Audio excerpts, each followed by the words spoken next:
been a Klan leader. And the Klan did manage to promote white supremacy in some areas. Socially, they used extreme violence against freedmen, attacking schools, churches, and communities.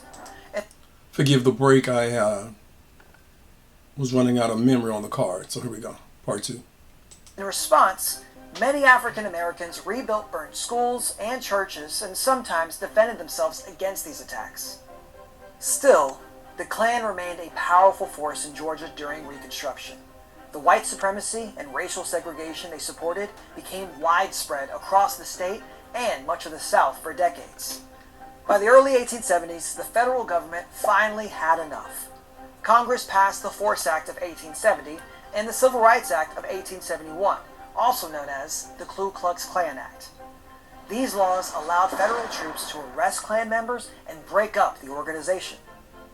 Many members fled or went underground, and by the early 1870s, the first version of the Klan mostly faded away. But the damage was done. The Klan's terrorism helped end Reconstruction, including the Freedmen's Bureau, and allowed decades of segregation and racial violence to take root in the South. This violence and intimidation also forced black Georgians away from the polls and out of public office, sharply reducing black political participation and representation in the Georgia General Assembly. Even after the group dissolved, many white Southerners celebrated the Klan as heroes who had saved the South from so-called black domination.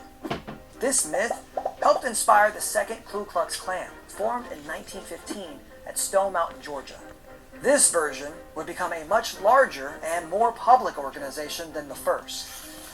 The Ku Klux Klan was a violent terrorist organization that used fear and intimidation to try to stop black Americans and their allies from gaining political and social equality during Reconstruction.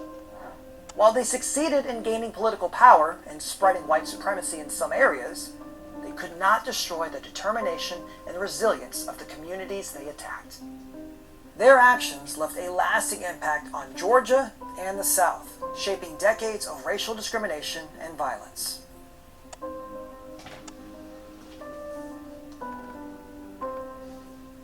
Okay.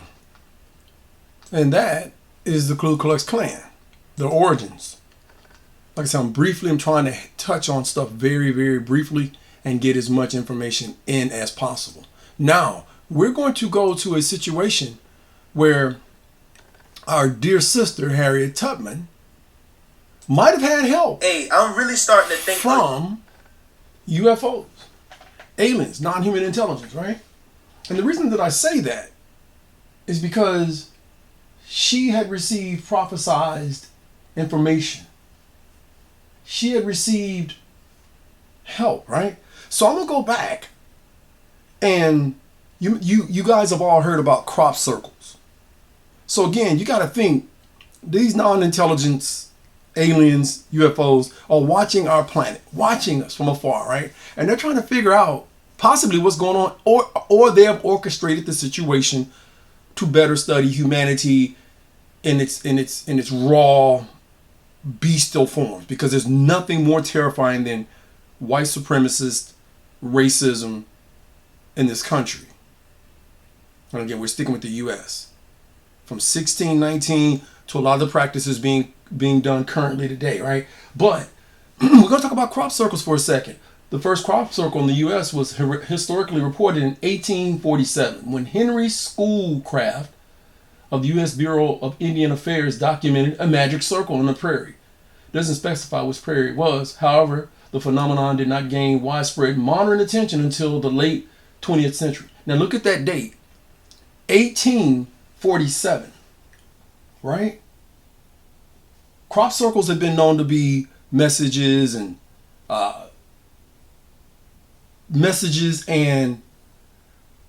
symbols and signs to try to direct humans, is from what a lot of the researchers have said, right? So Harriet Tubman, guess what?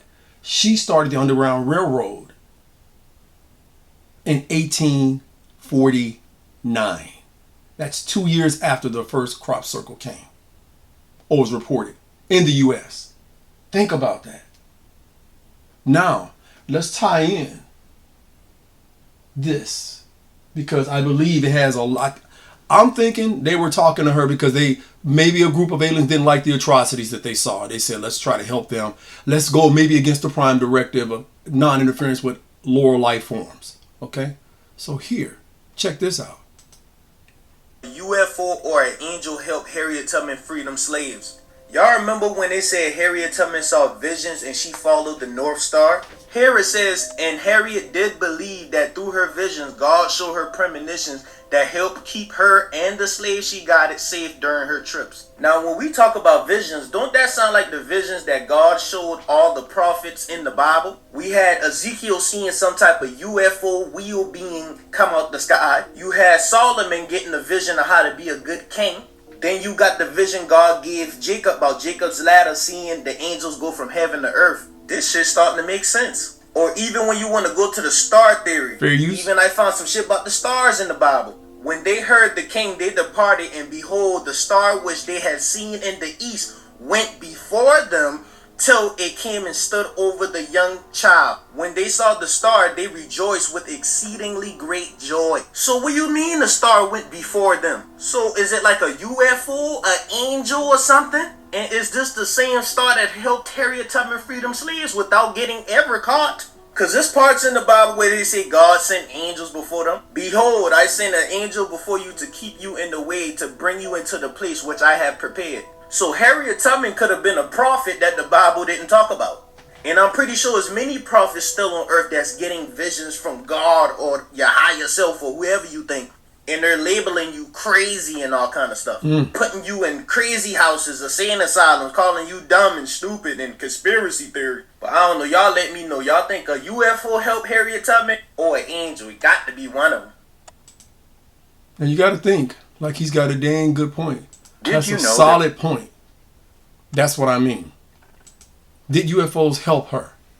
Did alien interference help her? Because again, the first crop circle was 2 years prior. That's a message, and maybe they were trying to communicate with somebody, right? We don't know who that somebody could be, but mighty funny how soon as that happened, 2 years later, there's Harriet Tubman with the Underground Railroad, and then they were saying that there was a light and a star that directed her. Pretty impressive, I would dare say. Now, we're going to go to once slaves were so-called freed. And when blacks, FBAs, came up with their own cities and tried to remove themselves, their towns and their cities were attacked. Again, if you're not a white supremacist systematic supporter, this should not bother you. This is just us going down and talking about things in that rabbit hole, right? Because I've never heard anybody talk about this, right? So in 1921, you had the Greenwood, Tulsa situation, and you had the Rosewood, Florida, 1923 happen, right? So let's touch on that. Let's just touch on that. Okay, so let the brother explain. Again, this is what aliens were witnessing. In the early 1900s, Greenwood in Tulsa, Oklahoma was thriving. They called it Black Wall Street. Black doctors, lawyers, schools, businesses, even a black-owned bus system. It was self-sufficient, wealthy, unapologetically black. But on May 31st, 1921, everything changed. A black teen, Dick Rowland, was accused of assaulting a white woman. There was no real evidence, but a white mob still formed. Black men arrived to protect him. Shots were fired. And then, massacre. For 24 hours, white mobs, backed by police, looted, burned, and bombed Greenwood to the ground.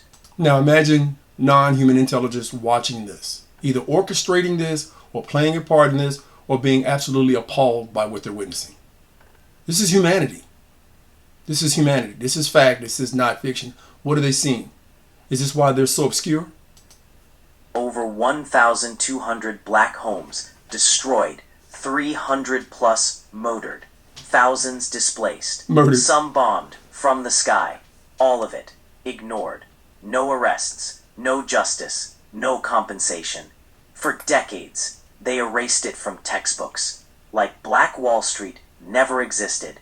They didn't just burn a city. They tried to erase black success. This is Democracy Now! Now that, democracynow.org. again, Peace Report, I'm Amy. Trying to keep it short and keep it brief, even though this is a very, very, very powerful In the early 19... timeline, okay? And I'm going to use Rosewood as the second one. All right? And this is 1923. Again, remember, non-human intelligence has been here for a while watching this. They came on the first day of January and they did not stop burning and shooting and hanging and lynching until January the 7th. It's a story that's rarely talked about, but it needs to be told. A dark moment in our state's history. The town of Rosewood was a small, predominantly black community, not too far from Gainesville. Now, mind you, this wasn't just localized cities and states. This was all over the United States of America. So aliens were everywhere on the planet, and especially in the in the U.S. as we're talking about now, they were everywhere. So they saw this firsthand. Was destroyed at the hands of an angry racist mob. All that's left, their descendants who continue to tell their stories.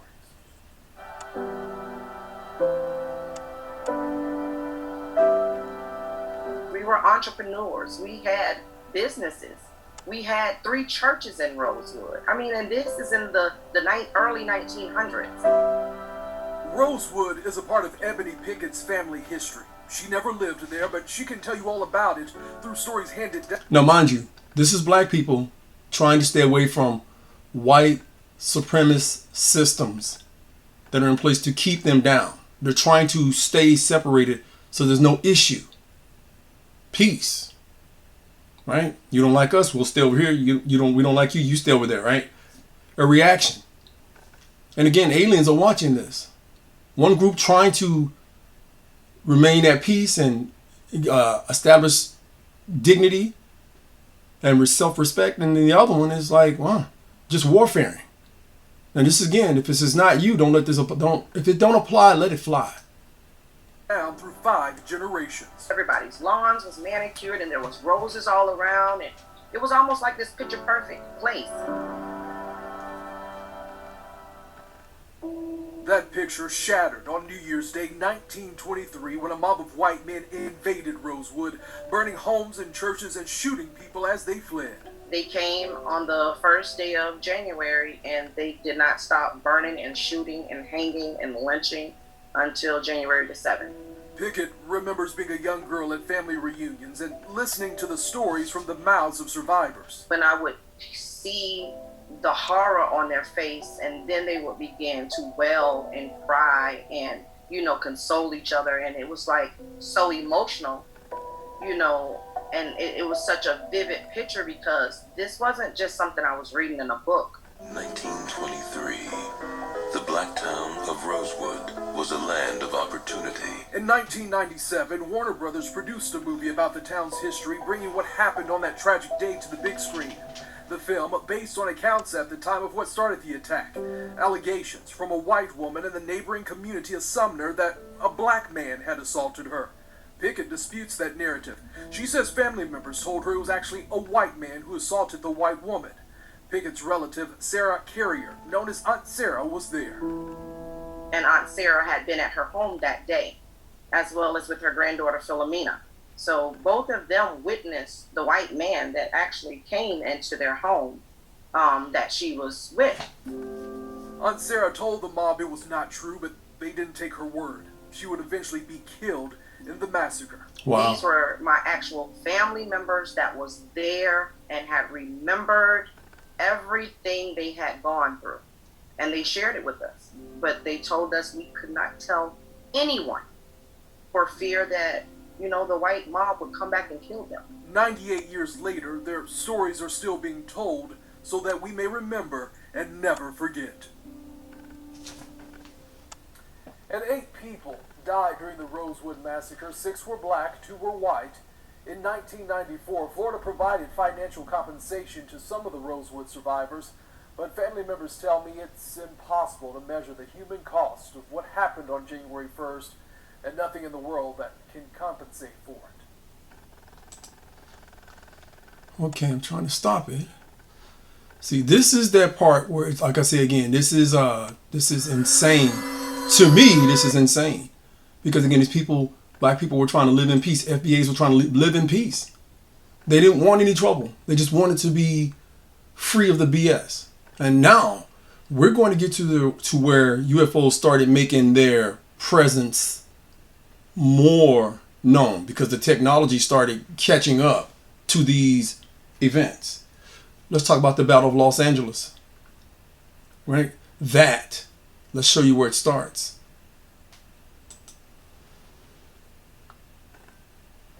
The news of the world, Wednesday, Here's actual February footage. 25th. Once again, Colombia's correspondents in world capitals and in the fighting zones in the Western Pacific are ready to give you the latest news direct by shortwave radio. And now for news of our own West Coast, we take you to Los Angeles. This is allegedly a UFO that was over Los Angeles and they could not bring it down. And the report of Byron Palmer. Anti-aircraft guns went into action against unidentified aircraft in the Los Angeles area shortly after 3 a.m. Pacific wartime this morning. The anti-aircraft guns began barking during a blackout ordered by the 4th Interceptor Command at 2:25 a.m. The unidentified object, which some sources thought might be a blimp, moved slowly down the Pacific coast from Santa Monica and disappeared south of Long Beach. Army officials declined to comment on the possibility that the object might have been a blimp.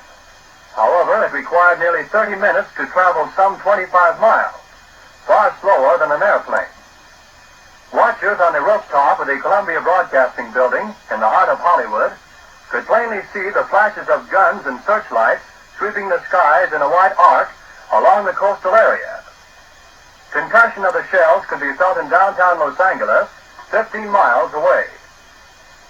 U.S. Army planes quickly took to the dark skies, but whether they contacted the object has not been announced. Army officials say they will not comment until they receive a full report of the action. Although some watchers say they saw airplanes in the air, semi-official sources say they probably were the U.S. Army's pursuit. Several observers say they saw one or more planes spotlighted by 20 or 30 searchlights. The object moved southward, presumably over Huntington Park at the western edge of Los Angeles, and on southward to about Long Beach on the coast. By 3:30 a.m., observers said the object appeared to be over the south of Long Beach. Searchlights closely followed the object down the coast and kept it centered in their glare. Shells frequently could be seen bursting near the object, but none appeared to hit it. The shooting stopped about 3:30 a.m. The shooting brought warfare to the front door of this city of 1.25 million population for the first time since December 7th. Already it was alert to the presence off the Southern California coast of a Japanese submarine which had pumped 25 shells into an oil field north of Santa Barbara Monday evening. Because of the presence of the submarine, a 3-hour alert was ordered at dusk last night, and civilian authorities stood at their posts while the Army and Navy continued their search for the submersible. The evening alert ended at 10:23 p.m., but another was sounded at 2:22 a.m., and the blackout followed within 3 minutes. It covered Los Angeles County from Santa Monica to Pomona. At 2:27, all Southern California radio stations were ordered off the air, except those in San Diego. Approximately 20 minutes after the firing died down, the ship returned and headed westward from Long Beach toward Santa Monica. The guns went into action again, hurling round after round of shells at the object. The second barrage appeared to be closer to downtown Los Angeles, since watchers could hear the concussion of the guns more clearly, and the flash of bursting shells was brighter. Then the ship disappeared for the second time over the ocean. We return you now to CBS in... Now think about that. I keep skipping ahead, so I don't know why I keep skipping ahead, but think about that. Think about what you just seen. All right? They're making themselves known. They're making their presence known. Right? And this is Los Angeles. You know, Kenneth Arnold, and he's first started seeing UFOs around near Mount Rainier in Washington, right? In 1947. This is Kenneth Arnold's. Now I think that's when the phrase flying discs, flying saucers. My apologies, flying saucers came to be. And there's actually even let me touch on this. So there's a place called Oxcoville. It's called Lake Lanier, right? And I'm going to try my best to jump ahead on it because I don't. Now this has a paranormal aspect with it. Maybe redemption. Maybe the spirit world speaking out against racism, white supremacy, systematic white supremacy in this country. Because again, what they did to this town was insane as well, as with predominantly all the cities that blacks were when they got free from slavery. They tried to establish their own stuff so they didn't have to deal with anybody. But that old pull yourself by your bootstraps myth obviously doesn't carry a lot of weight. And again, the extraterrestrials are witnessing this all and maybe nudged and helped the black citizens, even though they're considered 3/5 human, they were trying to nudge them in the right direction and help out, even against the Prime Directive. So this is Oscarville, and what is it? Lake Lanier, 1950, flooded. And then a town was built over it in 1956. So let's check this out.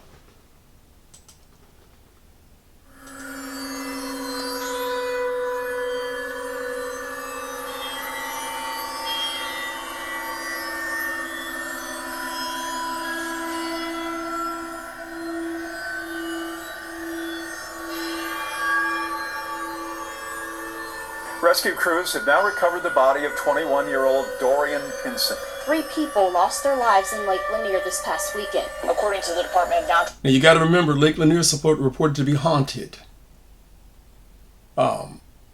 because of the atrocities that were done to this particular town. And that is, again, we're going into more of the paranormal, spiritual aspect of it, but things from beyond the veil that we perceive as humans are watching, witnessing, and in some form seeking retribution. For resources, more than 200 people have died here at Lake Lanier since 1990.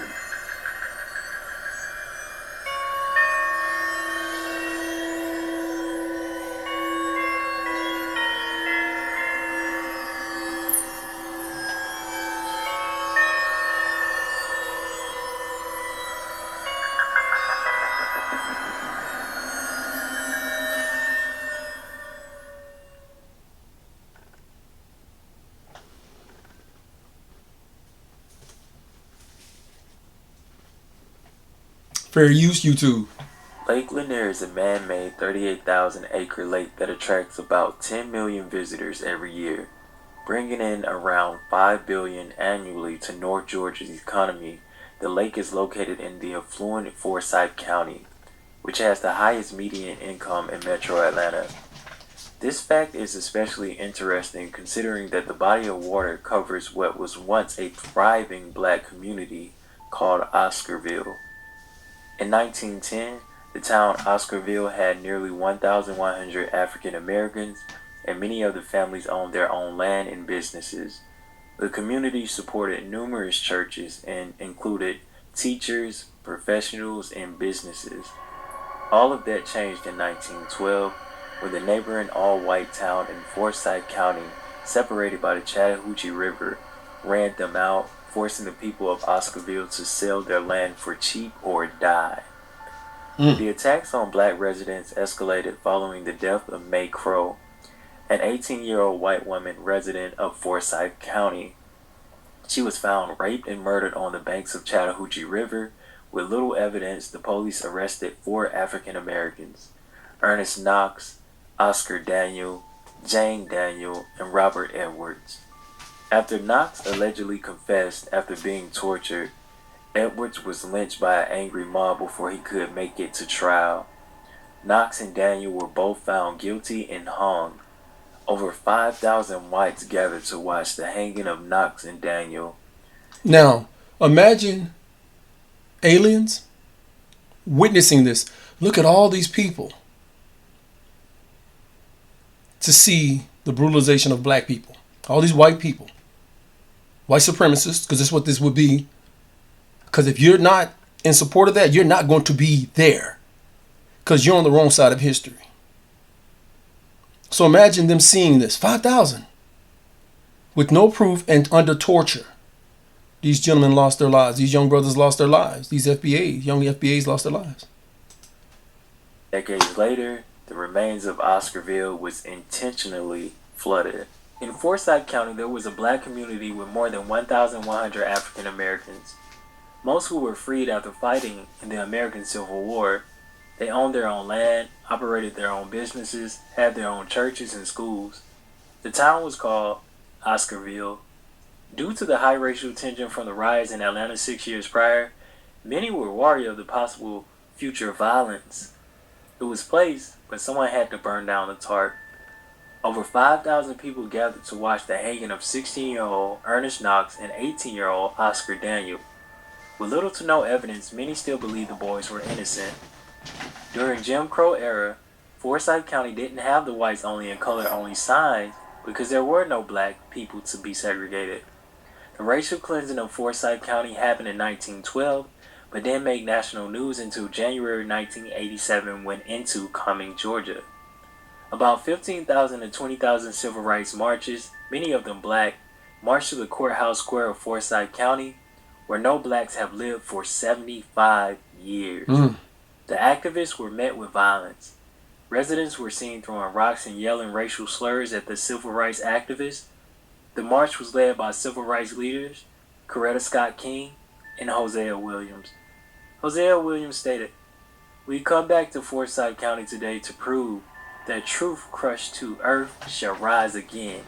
Please understand Forsyth County." He goes on to say, "Before we be your slaves, we'd rather be buried in our own graves and go home to our God and be free." The protest also gained the attention of the Oprah Winfrey Show, which had only been airing for 6 months. Oprah invited only the residents of Forsyth to the show to discuss its history as well as the protest that was going on. The protest started to surround the building where the show was being held.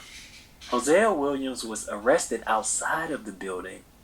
Inside the building, Oprah was the only person of color in the building as she interviewed residents on their views of why Forsyth should or shouldn't remain all white. You don't believe that people of other races have the right to live here? They have the right to live wherever they want to, but we have the right to choose if we want a white community also. That's why we moved here. You believe? That's what you believe. Excuse me.